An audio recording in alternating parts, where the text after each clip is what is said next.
Hey, we're back. We're doing the Asteroids game using Scratch, and we started or we finished the last tutorial with a little bit of a weird shooting mechanic. We're going to try to fix that today. We're going to finally change that stupid tennis racket into an actual ship. And if there's time, we'll start working on the shooting of the asteroids and the scoring and some of that stuff. So here we go. Without further ado, let's go to our Scratch project. Here we go. We are in Scratch. I'm at Asteroids. We're going to go ahead and pick that out. And let's go find ourselves a nice looking spaceship for our asteroid game. So I'm going to take you to a different location to get a free sprite. I'm going to go ahead and click inside on here. We're going to do this place called, I believe it's opengameart.org. And what I like about this is open source. So we can get sprites for different things, and many times they just ask for giving credit where credit is due. And so a lot of these have just like free, you can just use them for free. So we're going to look for a spaceship. I think I'm going to use this one if it's a free one. And sure enough, it says public domain, which means we are free to use it. So I'm going to go ahead and click this to download it. Now let's see if we can get this open on Scratch. So our ship, tennis racket, which is currently not showing, we're going to go to the costume and we're going to add a new one, and there it is, upload costume. So that was not so hard, and that would be in my downloads folder. There it is, fighter. Oh, look at that. Let's run it. Whoa, it's actually smaller than I want it to be. Part of that is because possibly the size of this was reduced. So let's try a 50% and see what it looks like. That's not bad. But we're moving in the wrong direction. Okay. So we're going to want to go ahead and rotate it. So the best way to rotate it is click, highlight everything, and rotate it. I believe this is the setup, is the direction it faces. And there we go. Let's try it. Yep. Oh, we got hit. Okay. So we have effectively changed our ship. I'm going to go ahead and delete that costume, and now we got our ship.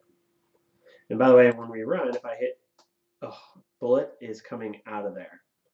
Okay. So let's go ahead and try to fix that. All right, in the last tutorial, I was broadcasting shoot. I don't think I want to do it that way.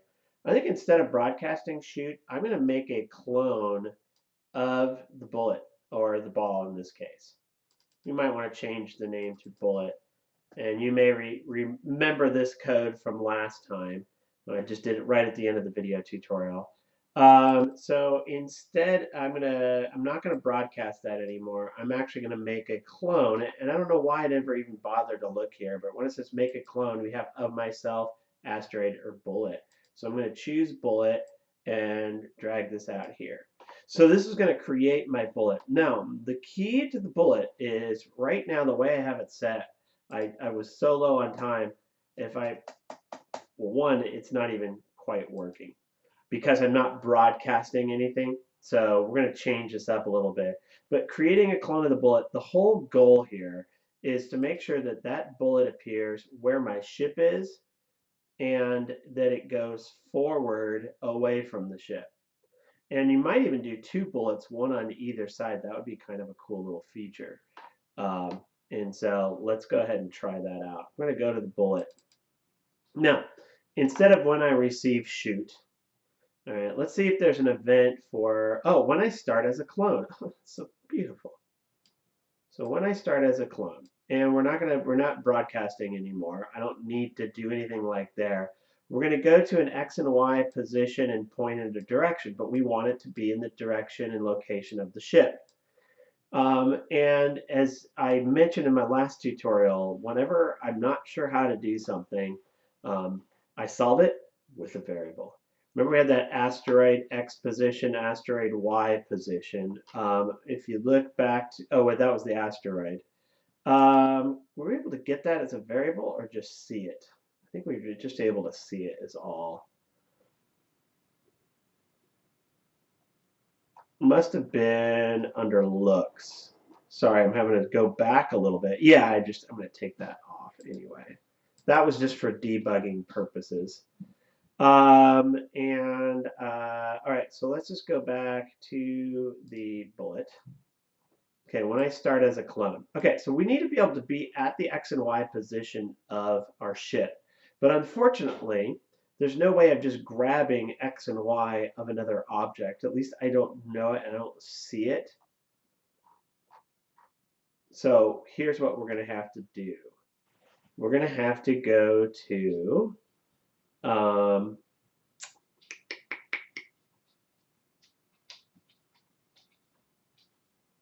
going to have to go back to the ship. We're just going to have to create some variables. So like I said, when all else fails, create a variable. Okay, and so, no, not a block, a variable. Okay,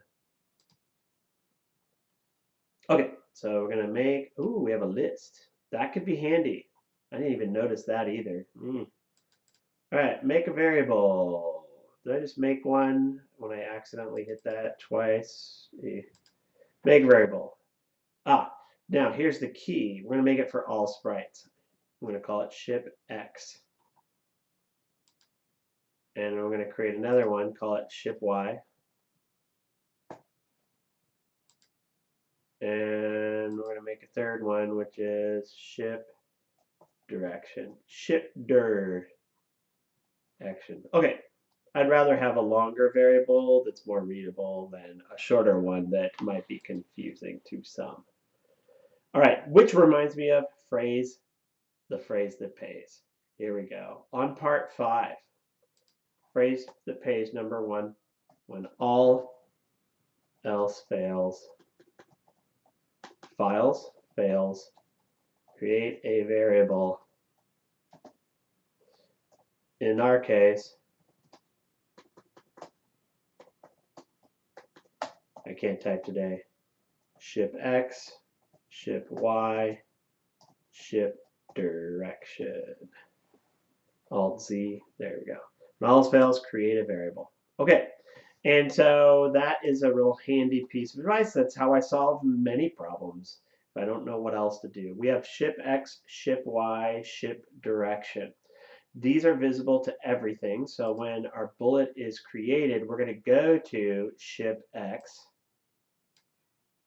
ship Y, and we're going to point in the direction of, guess what, ship direction.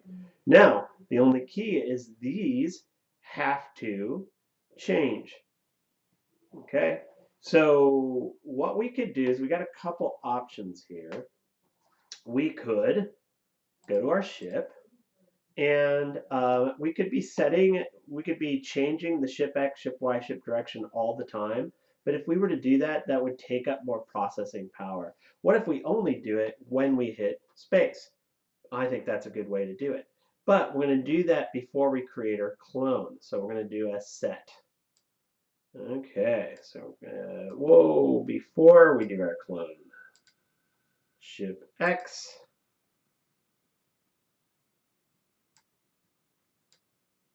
ship Y, and ship direction. All right, so then we need the X, the Y, and the direction of our ship. And the nice thing is that we're in our ship, so we just grab it from here.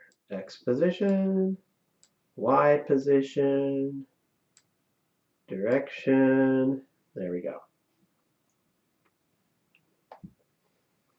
The key one is the ship direction. And let's go back to our bullet. There we go. And we're going to go ahead and I guess we're going to show. I don't know if we even need to do that. Let's just try it out. Maybe I do, maybe I don't. I'm going to make sure when this is clicked, hide. So we're going to just get rid of that. We don't really need that because we're only going to be clicking and creating clones. I'm just going to duplicate the show. There we go. And we just leave bullets there. Okay. And then I think now it's just going to be repeat until touching edge. Oh, wait. Get over there. And, oh, look at that. But I can keep I can keep doing it as long as I'm alive. So, oh, yeah, look at that. Spraying with bullets. Okay, this could be good. Okay, that's actually not bad. I'm pretty pleased with this. So we've got that. So that's a pretty simple thing here. So the key to this particular one is just make sure we set the ship X, ship Y, ship direction when we hit space in order to fire a bullet. Now, if we want to slow it down, we could do a little timer. And I'm going to try this out just real quick here. And then let's just see what happens if I just do a wait inside of that space, because I'm thinking if I force it to wait just a bit, and let's do a 0.2 seconds. Let's see if I can spray that down. Yeah, look at that. Okay. One problem here that I noticed is, let's take the wait out for a moment, and I'm going to fire and turn. The key is to see how quickly I turn. And then I'm going to do the wait 0.2 seconds in here and try that. See, I can't turn as fast. So that affects everything else. So guess what I have to do? I'm going to have to pull this one out. So I'm going to pull all of this out. And it was in a forever. So I'm just going to do another when I receive start. I wonder if I could do a is visible or not. Like I could determine when something is visible or not. That's actually when I receive start, right? Ooh, when backdrop switches, when this sprite clicked. Huh, there's some pretty good ones here. All right, when I receive, and this was start. And let's do looks. So we have it is visible, because we only want to shoot when we're visible. I'm not sure I'm seeing it here. All right, before I do that, I'm going to drop my forever loop in here. And, oops, I did not mean to. I hate it when that happens. And we'll put the if in the forever and drag that out. We could have a variable. Hey, yeah, I already did it once. If there's nothing else, if you're not sure what else to do, create a variable. We'll call it can shoot. And we can shoot as long as we're visible. Yeah, that works for me. We create another variable, can shoot. This is for this sprite only. It's not for all the sprites. Can shoot. I'm going to click OK. And at the beginning, I am going to set to that can shoot to 1. I'm going to make this a Boolean like we did last time. What I mean by that is that it is a true or false on or off value. If it's set to 1, true, we can shoot. Now, we also had a little thing where when we got hit, we had a collision. And let me get this screen open a little bit bigger, see if I can find that. When I receive start, broadcast, ship hit asteroid.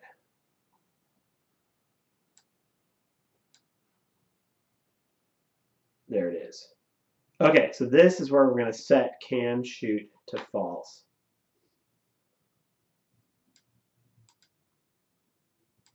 Set can shoot to 0, and then we're going to want that set to 1 after we show. So basically, we turn off the ability to shoot. Now, this doesn't do it. These are just variables. We're just changing values. But we can now use the value of can shoot to determine whether we are able to actually can do that. I'm going to grab the can shoot out, and we're going to check to see if it is equal to 1. If it is equal to 1, we will be able to shoot. But we're going to put it inside of if the space key is pressed. So I'm going to take another one of those if then statements. Actually, let's do how we did it before. I'm going to drag this here. I'm going to take all of that, and then we drop it in here. Now we're only going to shoot a bullet if we can. So this is the new and improved algorithm. Forever, and let me get rid of that. If the space is being pressed, then we check, is can shoot equal to 1? If it is, we basically set our location and direction, or store it in variables, and create a bullet and wait 0.2 seconds. Okay, so let's see if that fixes our issue with things slowing down. Yep, we're turning normal. All right, so we've got now our shooting mechanic is down. The bullet hitting stuff and scoring and all that stuff is not, but at least we got the shooting mechanic down. So that is our algorithm. I'm going to go ahead and do that as the phrase that pays number 2 for all of you students that are following along the video on your own and are just doing this for extra points. The algorithm for shooting mechanic is as follows. Forever. Oops. Or I'll do a repeat.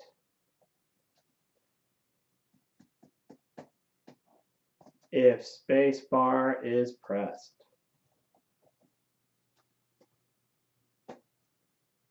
If can shoot is equal to 1.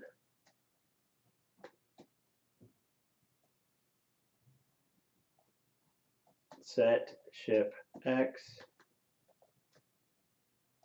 ship Y, ship direction to X, Y direction. Make clone of bullet. All right, and then wait.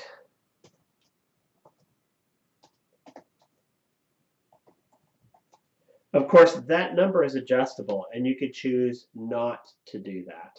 But it just goes to show how much easier it is to solve a problem using a variable. You know, if you can, you know, you're limited by whatever you have available. As long as you can do variables, there's so much that opens up to. Let's clean this up.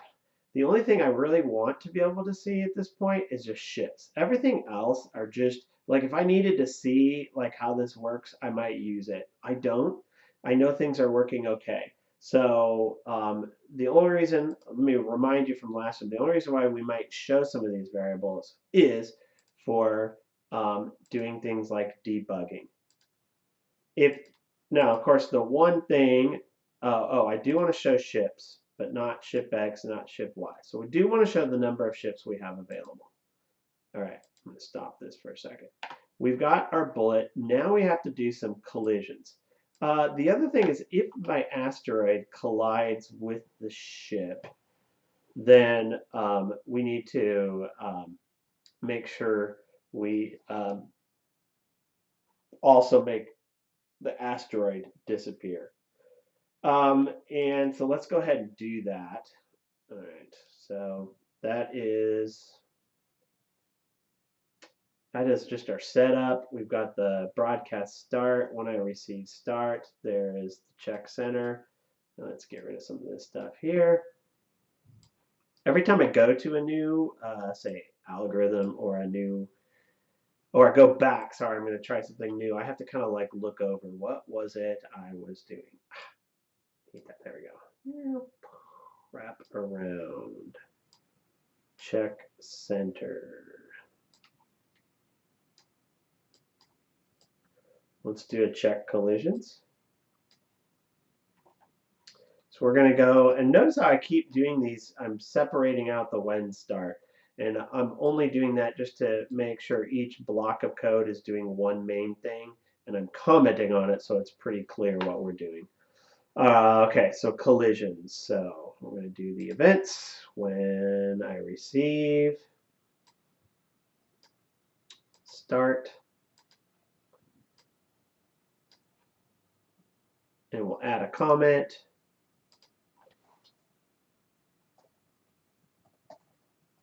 Collision events.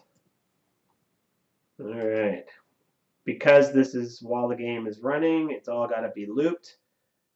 It's part of the game loop. We're going to drag a forever here.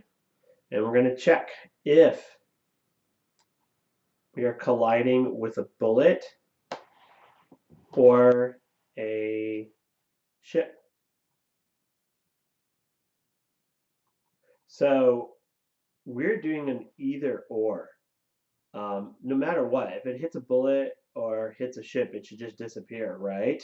Or in our case, for now, we'll have it disappear. So we're going to go get our operators out. We're going to need to do an or. So it could be either or. One of these, if either of them happen, if it hits a ship, it's got to go away.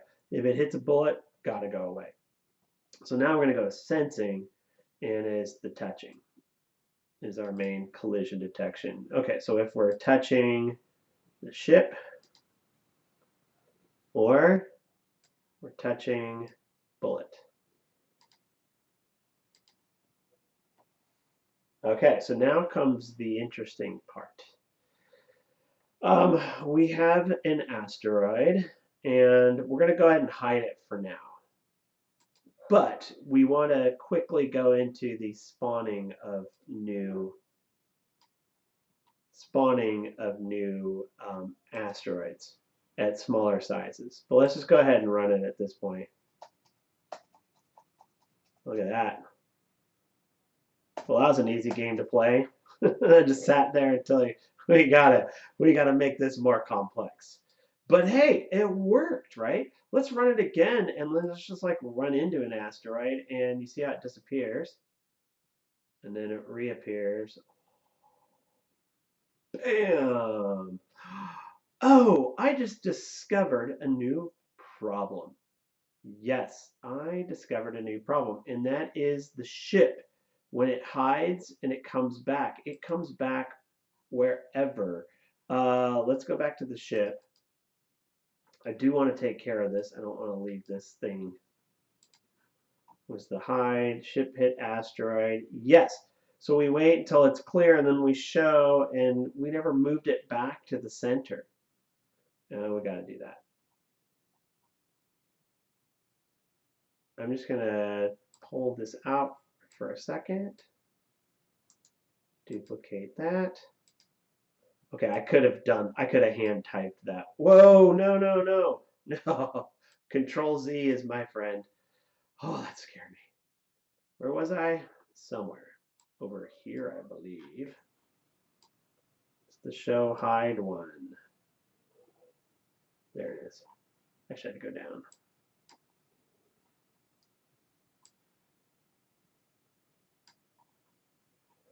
All right, let's go back.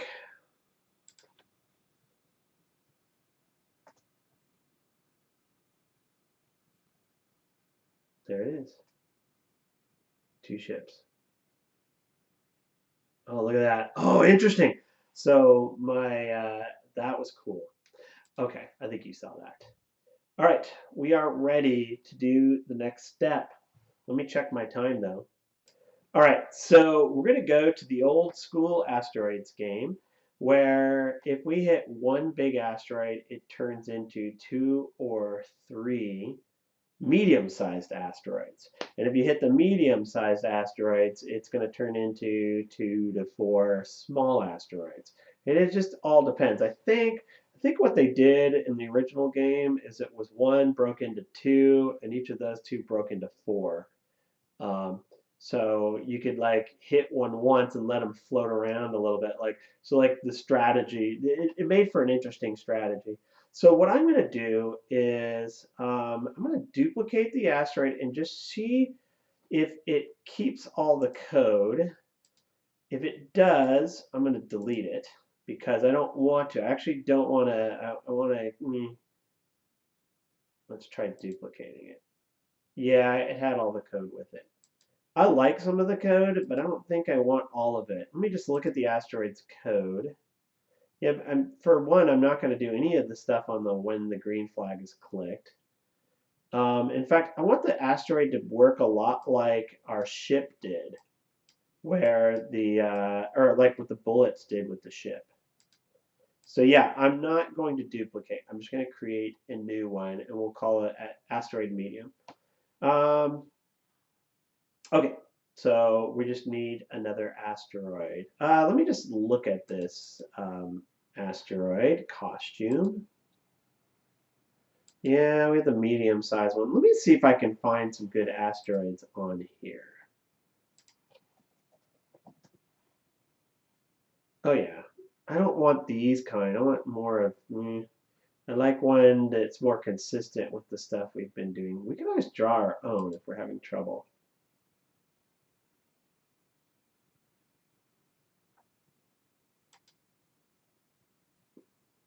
I kind of like those rocks. Wouldn't mind maybe changing some of them.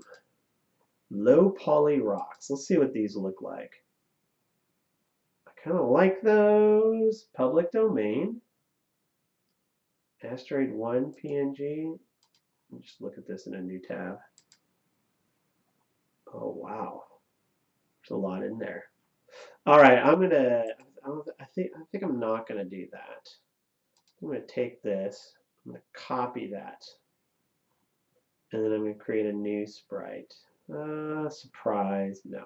Upload, choose a sprite, do the rock, rocks, plural.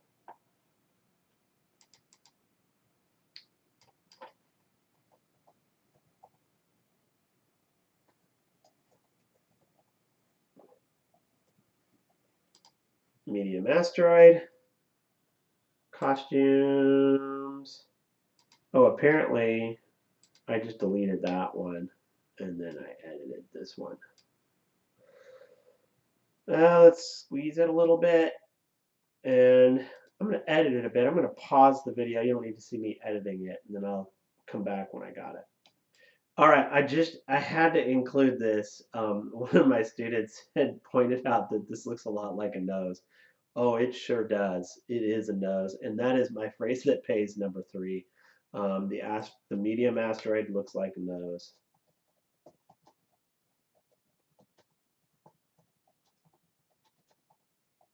Yeah, yeah. You would never guess that this would be one of my phrases that pays.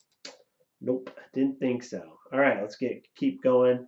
I'm gonna work a little bit more on it. Okay, I think this is the costume I'm going to go with on here.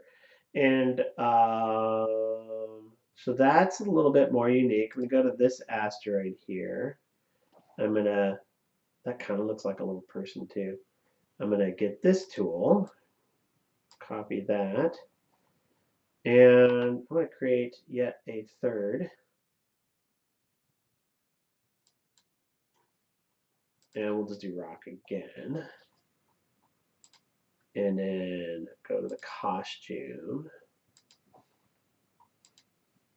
and paste, and then just make it much smaller.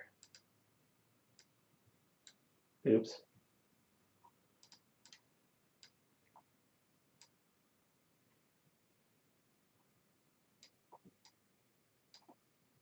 And then I'll maybe edit that one a little bit too. For now, I'm just going to leave it like that. Big asteroid. Oh, that's because that is using the wrong one. Take that, take that. Okay. So there's the medium, there's the small, medium, and this is rocks. We'll rename that one.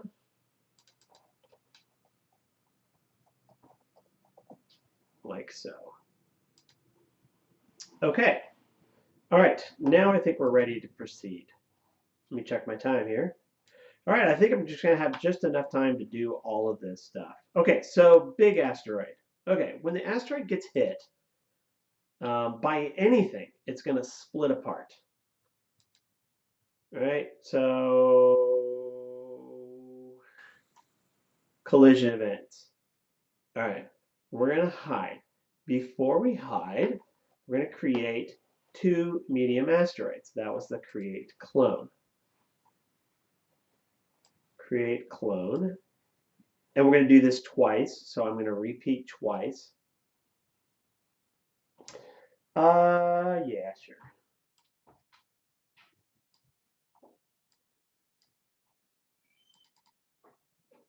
Now I could do three. Create clone of myself. It's gonna be where we are, I think. I'm gonna test that out. I'm gonna create two clones of myself. Now that's no, not myself, of the medium asteroid. I just realized I had some issues with naming on our asteroids. Let me go back here and on this, let's get rid of spaces. In programming, whenever you're dealing with variables, objects, things like that, you never put a space because there's a lot of programming languages that have a problem with that. So this is just going to be on a create. So that will be an event when it was a clone. When I receive, when space, when clicked, when loudness.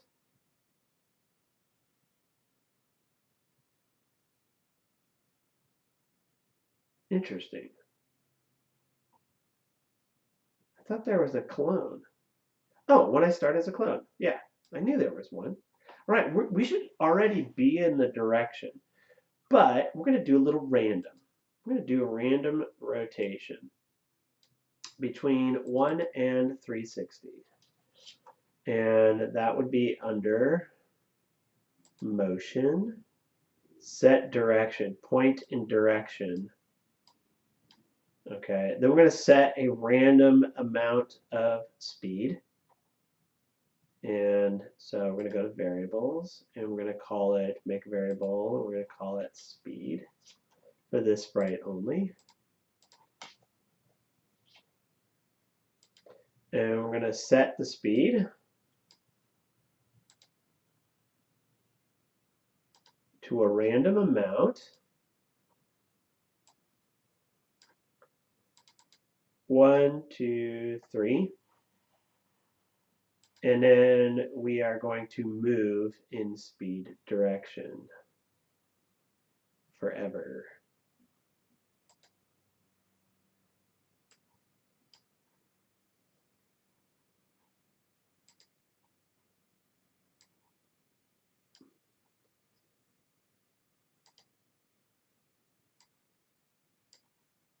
Uncheck it.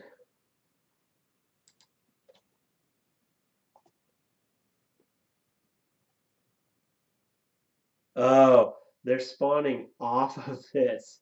Look at okay, that's bad. Okay, so the first thing we want to do is we want to do when start. You know, I'm beginning to think I probably should have waited to make the small asteroid until and then done a clone because this is going to behave just like the small asteroids a little bit. Okay, the first thing we got to do is we got to hide it because I don't want to show it.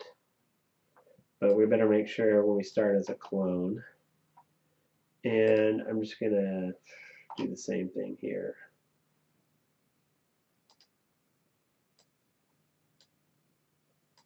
Well, we'll just start by hiding it.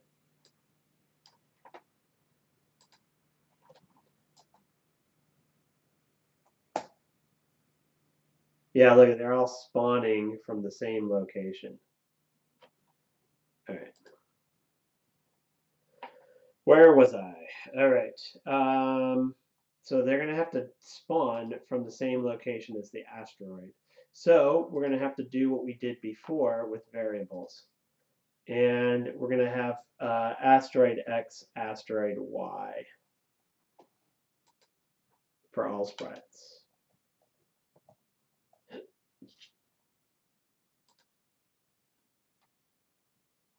And I'm going to hide them.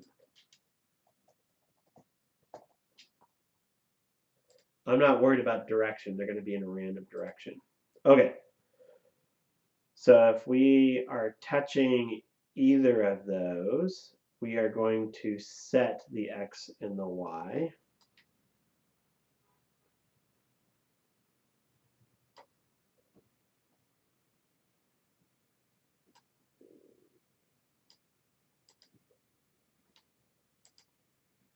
X to X, Y to Y.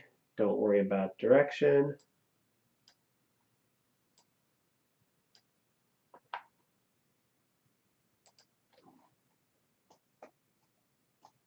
Oh, okay, so now when it spawns, we are going to move to a location. When I start as a clone, we're going to go to X and Y of the asteroid X and the asteroid Y.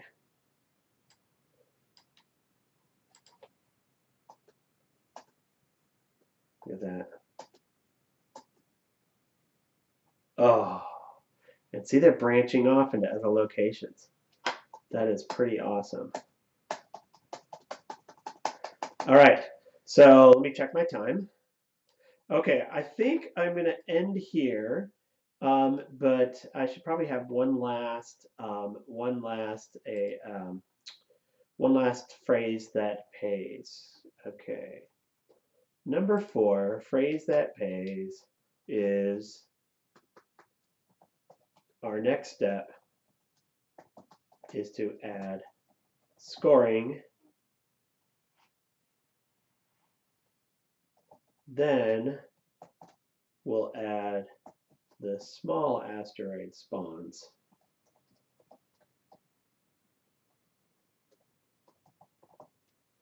So that's going to be our next step. All right. We're getting really close to having this a full-blown game. Once we have scoring, I think we've pretty much got our game. I would still like to clean up the movement a little bit, and like I said, deal with the spawning of the smaller asteroids. A hyperspace could be a really cool thing too. That was a fun feature of the original Asteroids game, where you hit a button and it disappears.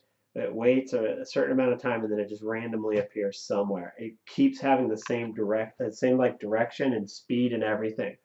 It's like one of those sort of like a last ditch effort to try to survive. Something's about to collide. You do the hyperspace, and you may end up respawning right where there is an asteroid, and bam, you're gone. But what else can you do? So anyway, stay tuned for more videos. I think we just got a couple left. So thank you so much for watching.